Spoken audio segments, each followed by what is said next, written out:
In the summer of 1945, on a stretch of scorched Arizona desert outside a town called Kingman, the United States Air Force parked more than 5,000 warplanes, wingtip to wingtip, and left them there to die. B-17 flying fortresses that had bombed Berlin. P-38, lightnings that had ruled the skies over the Pacific. Aircraft that cost the equivalent of billions of dollars today. Machines that young men had bled and burned and frozen inside of, sat silent under a sun that blistered their paint and cracked their rubber. And then, one by one, they were fed into furnaces and melted into ingots of aluminum small enough to fit in your hand. The most powerful air force the world had ever seen was being turned into scrap metal on purpose. Almost nobody watching the newsreels understood why. Almost nobody today remembers it happened at all. To understand why the United States destroyed the very weapons that won the war, you have to understand what those machines meant just months earlier. By the spring of 1945, American factories had built airplanes faster than any nation in history. Willow Run in Michigan was turning out a B-24 Liberator every 63 minutes at its peak. Boeing, Consolidated, Lockheed, Douglas, together they had produced nearly 300,000 aircraft during the war years. Every rivet, every engine, every gauge represented labor, rationed materials, and national sacrifice. These were not just machines. They were the physical form of an entire country's will to survive a war it did not start. And then, almost overnight, the reason for their existence vanished.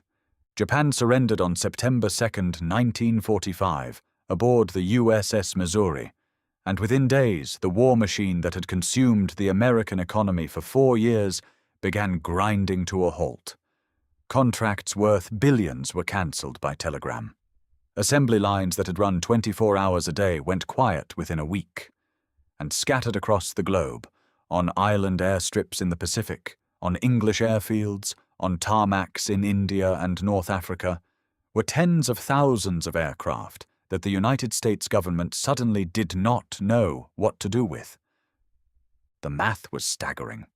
By some estimates, at the moment of Japan's surrender, the U.S. military had more than 78,000 aircraft in its inventory. Bringing them all home was not simply expensive. For many of them, it was logistically impossible. A B-29 superfortress sitting on a coral airstrip on Tinian Island was thousands of miles from any American port, and shipping it back across the Pacific by sea cost more than the aircraft itself was now considered worth on paper. The war had ended so suddenly, and demobilization moved so fast, that the country found itself owning an air force it could no longer afford to keep, could not easily transport, and increasingly did not need. So the decision was made, quietly and pragmatically, to destroy it. Across the Pacific Theater, the disposal was often brutal and immediate. On islands like Iwo Jima, Okinawa, and various airstrips through the Philippines, American forces bulldozed aircraft directly into the jungle or pushed them off cliffs into the ocean. Jeeps, trucks, spare engines, and crates of unused parts worth millions were simply shoved into pits and buried, because shipping them home cost more than replacing them would in peacetime. Soldiers who had spent years rationing bullets and scavenging spare parts to keep planes flying now watched perfectly functional aircraft crushed under bulldozer blades. Some men described the scenes with a kind of numb disbelief. Engines that had carried them home from bombing runs over Japan reduced to twisted aluminum in a matter of minutes. In the continental United States, the process was more organized, but no less staggering in scale. The War Assets Administration, working alongside a federal entity called the Reconstruction Finance Corporation, was tasked with liquidating what the military no longer needed. Storage depots sprang up almost overnight at places like Walnut Ridge, Arkansas, Clinton, Oklahoma, and most famously, Kingman, Arizona, home to what would become known as the Aircraft Storage Depot at Kingman Army Airfield. The dry desert climate was chosen deliberately. Low humidity meant less corrosion, which meant the aluminum skins of thousands of aircraft would stay relatively pristine while their fate was decided. At Kingman alone, more than 5,000 aircraft were eventually gathered. B-17S, B-29S, P-38S, P-40S, and more, parked in rows so long that workers described losing sight of where one line ended and another began. For a brief window, the desert outside this small Arizona town held one of the greatest concentrations of air power in human history, and it was slowly rusting in silence. The men who worked the storage yards were often veterans themselves, hired for a few dollars a day to walk among aircraft they may have once flown or serviced in combat. Their job, ultimately, was to prepare these planes for death. Fuel was drained. Instruments deemed valuable were stripped out and sold separately. And then came the machine that made Kingman infamous, a massive guillotine-like smelter built specifically to chop bombers into pieces before feeding them into furnaces.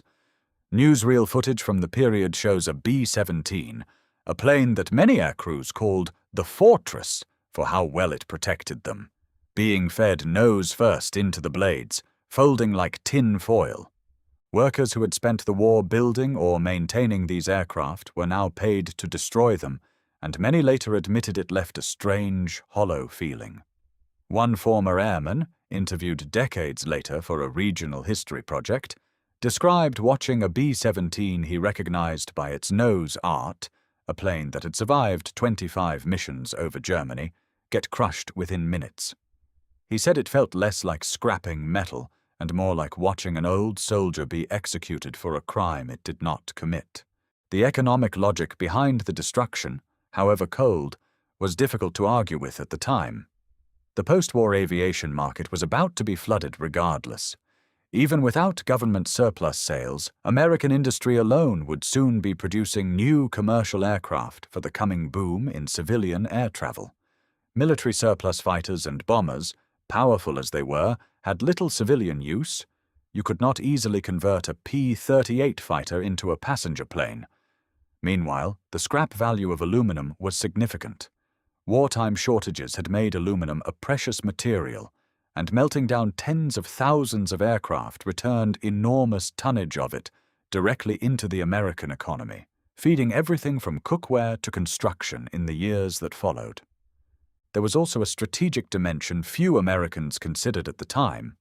Selling thousands of functioning warplanes onto the open market risked putting advanced military technology into the hands of foreign governments, private buyers, or unstable regimes during an already tense and rapidly shifting geopolitical moment. Destroying the aircraft was, in part, a way of controlling who inherited America's technological edge as the world moved from one kind of conflict into the earliest shadows of another. But not everything was destroyed, and this is where the story takes its strangest turn. Alongside the scrapping operations, the government also ran surplus auctions, selling off usable aircraft to civilians for astonishingly low prices. B-17 that had cost roughly $200,000 to build during the war was sold for scrap-level prices, sometimes just a few $1,000s, to private buyers, airlines, and even individuals. Some of these bombers were converted into firefighting air tankers, a role several actually filled for decades afterward, dropping retardant on wildfires well into the late 20th century. Others were bought by movie studios and used as flying props in war films for years to come. A small number of history-conscious buyers quietly purchased aircraft simply to preserve them, and many of the B-17S and B-29S that survive in museums today, the ones you can walk beneath and touch, trace their survival directly back to buyers who acted at Kingman or similar depots before the smelters could reach them. This created an almost surreal contradiction. In the same year, at the same depot, some of the most significant aircraft in American military history were simultaneously being saved by private collectors and destroyed by the truckload just a few hundred yards away. Survival, in many cases, came down to nothing more than timing, paperwork, and which row of the storage yard a plane happened to be parked in the weeks before its number came up. The scale of loss is difficult to comprehend even now. Of the roughly 12,000 B-17 flying fortresses built during the war, only a small handful remain airworthy today. Of nearly 4,000 B-29 superfortresses, only a couple can still fly. The vast majority were not lost in combat. They were destroyed afterward, deliberately, in fields and desert lots across the United States, because peacetime economics decided a machine built to win a war had no place in the world that followed it. What makes this chapter of history feel especially haunting is not just the scale, but the silence around it. There were no ceremonies for these aircraft, no formal farewells. The men who had flown them, the riveters who had built them in places like Willow Run and Wichita, the ground crews who had kept them airborne through flak and fire, most of them never saw the moment their handiwork was fed into a furnace. The destruction happened quietly, administratively, on paperwork stamped by clerks in Washington who never once stood beneath a fortress's wing. Some historians argue this post-war disposal reveals something uncomfortable about how nations treat the tools of their own survival.